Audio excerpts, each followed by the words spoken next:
So hello children, welcome to my YouTube channel. मैं कमल कामनी आपको ये क्लास 8 चैप्टर 12 सुदामा चरित question answer explain कर रही हूँ. ये प्रश्न अभ्यास है. फर्स्ट क्वेश्चन ये है, सुदामा की दीन दशा देखकर श्री कृष्ण की क्या मनोदशा हुई, अपने शब्दों में लिखिए. तो इसका सॉल्यूशन ये है कि सुदामा की दीन दशा को देखकर दुख के कारण श्री कृष्ण की आंखों से अश्रुधारा बहने लगी. उन्होंने सुदामा के पैरों को धोने के लिए पानी मंगवाया, परंतु उनकी आंखों से इतने आंसू निकले कि उन्हीं आंसुओं से सुदामा के पैर धुल गए. नेक्स्ट क्वेश्चन यह है कि पानी परात को हाथ छुयो, नहीं नैनन के जल सो पग धोए. पंक्ति में वर्णित भाव का वर्णन अपने शब्दों में कीजिए. तो इसका सॉल्यूशन यह है कि प्रस्तुत दोहे में यह कहा गया है कि जब सुदामा दीनहीन अवस्था में कृष्ण के पास पहुंचे तो कृष्ण उन्हें देखकर व्यथित हो उठे. श्री कृष्ण ने सुदामा के आगमन पर उनके पैरों को धोने के लिए परात में पानी मंगवाया, परंतु सुदामा की दुर्दशा देखकर श्री कृष्ण को इतना कष्ट हुआ कि वे स्वयं रो पड़े और उनके आंसुओं से ही सुदामा के पैर धुल गए, अर्थात परात में लाया गया जल व्यर्थ हो गया. थर्ड क्वेश्चन यह है कि चोरी की बान में हो जू प्रवीणे. उपयुक्त पंक्ति कौन किससे कह रहा है, इस कथन की पृष्ठभूमि स्पष्ट कीजिए.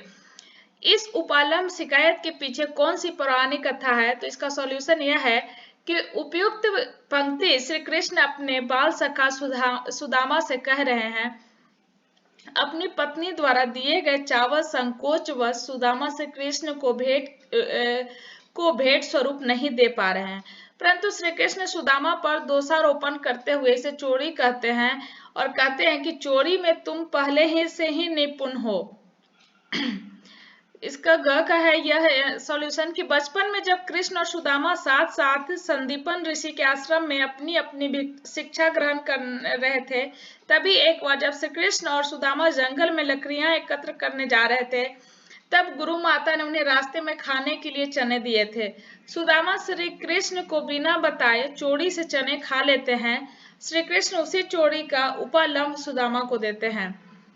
तो नेक्स्ट है फोर्थ क्वेश्चन. द्वारका से खाली हाथ लौटते समय सुदामा मार्ग में क्या क्या सोचते जा रहे थे, वह कृष्ण के व्यवहार से क्यों खींच रहे थे. सुदामा के मन की दुविधा को अपने शब्दों में प्रकट कीजिए. ये है इसका सॉल्यूशन. द्वारिका से खाली हाथ लौटते समय सुदामा का मन बहुत दुखी था. वे कृष्ण द्वारा अपने प्रति किए गए व्यवहार के बारे में सोच रहे थे कि जब वे कृष्ण के पास पहुंचे तो कृष्ण ने आनंद पूर्वक उनका आतिथ्य सत्कार किया. क्या वह सब दिखावटी था. वे कृष्ण के व्यवहार से खींच रहे थे क्योंकि उन्हें आशा थी कि श्री कृष्ण उनकी दरिद्रता दूर करने के लिए धन दौलत देकर विदा करेंगे, परंतु श्री कृष्ण ने उन्हें चोरी की उलाहना देकर खाली हाथ ही वापस भेज दिया. नेक्स्ट है फिफ्थ क्वेश्चन. अपने गांव लौटकर जब सुदामा अपनी झोपड़ी नहीं खोज पाए तब उनके मन में क्या क्या विचार आए और कविता के आधार पर स्पष्ट कीजिए. तो इसका सॉल्यूशन यह है कि द्वारिका से लौटकर सुदामा जब अपने गांव वापस आए तो अपनी झोपड़ी के स्थान पर बड़े बड़े भव्य महलों को देखकर सबसे पहले तो उनका मन भ्रमित हो गया कि मैं घूम फिर कर वापस द्वारिका तो नहीं चला गया. फिर भी उन्होंने पूरा गांव छानते हुए सबसे पूछा, लेकिन उन्हें अपनी झोपड़ी नहीं मिली. तो नेक्स्ट है सिक्स्थ क्वेश्चन है. निर्धनता के बाद मिलने वाली संपन्नता का चित्रण कविता की अंतिम पंक्तियों में वर्णित है, उसे अपने शब्दों में लिखे. तो इसका सॉल्यूशन यह है कि श्री कृष्ण की कृपा से निर्धन सुदामा की दरिद्रता दूर हो गई. जहां सुदामा की टूटी फूटी सी झोपड़ी रहा करती थी, वहां अब सोने का महल खड़ा है.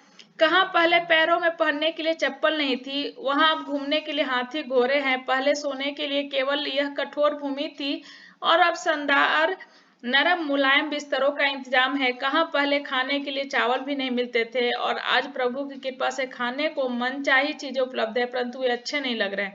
अब नेक्स्ट है भाषा की बात. तो इसका फर्स्ट क्वेश्चन यह है कि पानी परात को हाथ छुयो नहीं नैनन के जल सोपग धोए. ऊपर लिखी गई पंक्ति को ध्यान से पढ़िए. इसमें बात को बहुत अधिक बढ़ा चढ़ाकर चित्रित किया गया है. जब किसी बात को इतना बढ़ा चढ़ाकर प्रस्तुत किया जाता है तो वहां पर अतिशयोक्ति अलंकार होता है. आप भी कविता में से अतिशयोक्ति अलंकार का उदाहरण छाटिए. इसका सॉल्यूशन यह है, क्या वह टूटी सी छानी होती कह कंचन के अब धाम सुहावत, यह अतिशयोक्ति अलंकार है। टूटी सी झोपड़ी के स्थान पर अचानक कंचन के महल का होना अतिशयोक्ति है। So thank you children, like and subscribe करना ना भूलें।